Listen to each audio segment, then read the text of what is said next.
is my turn. Just won't work you out. Welcome back to Rubbin Minds, and we have reviewed all the news headlines from the front page of the past week. And to feed into that, I have with me Seun Onigbinde, the co-founder of Budget. Yeah. And I want to ask you, okay, good. Are you going to join the protest tomorrow? Yeah. Enough has tweeted that the protest continues tomorrow, so I will be there by God's grace. It's going to hold in Lagos, Abuja.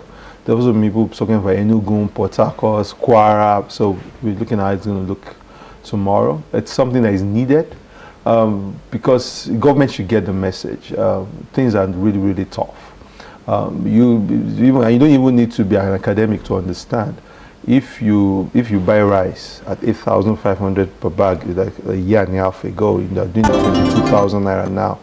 If you usually eat 100 naira rice before, and maybe 50 naira meat before, now you eat 300 naira rice and 100 naira meat now. So things have changed, and income levels are not growing. Or you don't even eat at all, or you eat 3 times and you now eat once, because income levels have not risen. Government has not even increased the minimum wage. If you adjust that in dollar terms now, the minimum wage is shockingly less than even $50. And so I think this is the time for us to ask questions. Let government understand that people might be bottling up anger in them, but they need an opportunity to show them that things are not going the right way. So one of our guests on the show, Farouk, was saying that perhaps you can use newspapers, perhaps you can go to the senator, perhaps there are other means to reach out to government and pass this message across. And if a protest should take place, maybe wait till 2 years, halfway mark. Why do you think it's important that people join this protest? Because when it comes to activism, protest, you have to ride on the momentum. You have to ride on the momentum. Two-Face Innocent DB already set up this tone by saying that he wants to lead a protest about why the common man should matter. And that momentum was already there. Even if you find just 5 people tomorrow, even if you find 10 people tomorrow, people should still be on the streets and ask questions. Because we glamorize protests in Nigeria. These are things that happen every day in the US and the UK. People protest for everything.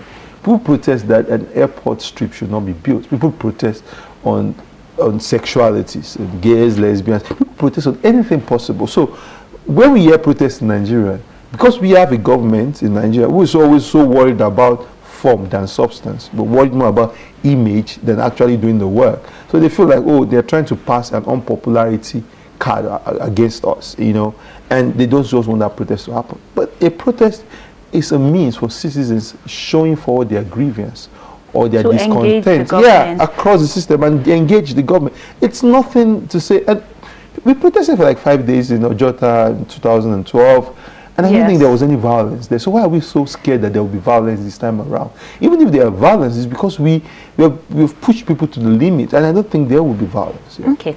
One of the things Yemi said during our conversation earlier in the show was that they want to hold this government accountable. Yeah. She mentioned specifically that looted funds have been recovered, but nobody knows how they're being spent. Yep. So your work focuses a lot on the budget and how money is being spent. How much do you think the government can do to be more transparent in this process?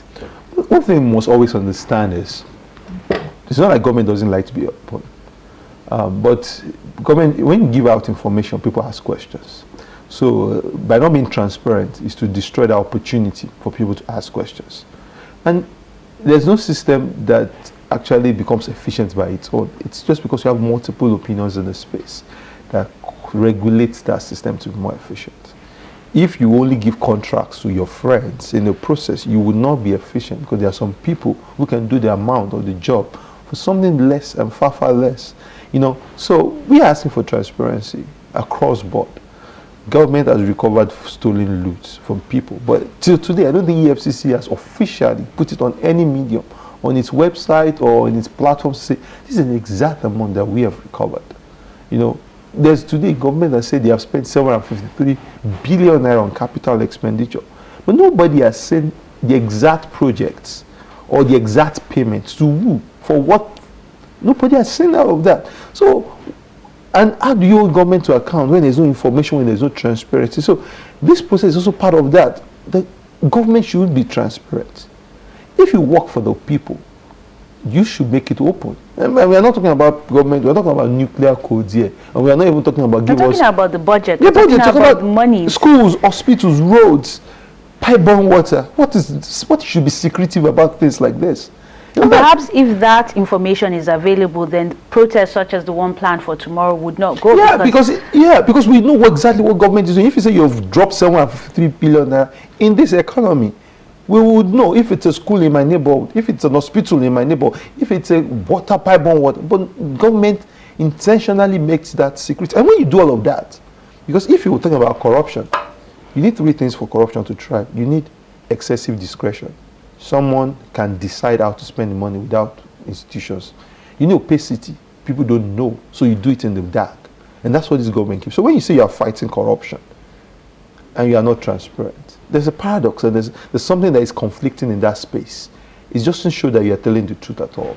Okay, let's move to Lagos State. Yeah. The Lagos State House of Assembly has passed their 2017 budget without public access to it. So the same thing you're saying again about transparency.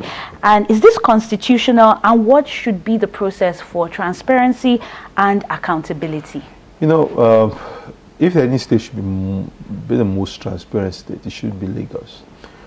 Why do you say so? Because it's the only state that 70 to 80%, 78%, I think that was our last analysis, is run on the back of public taxes.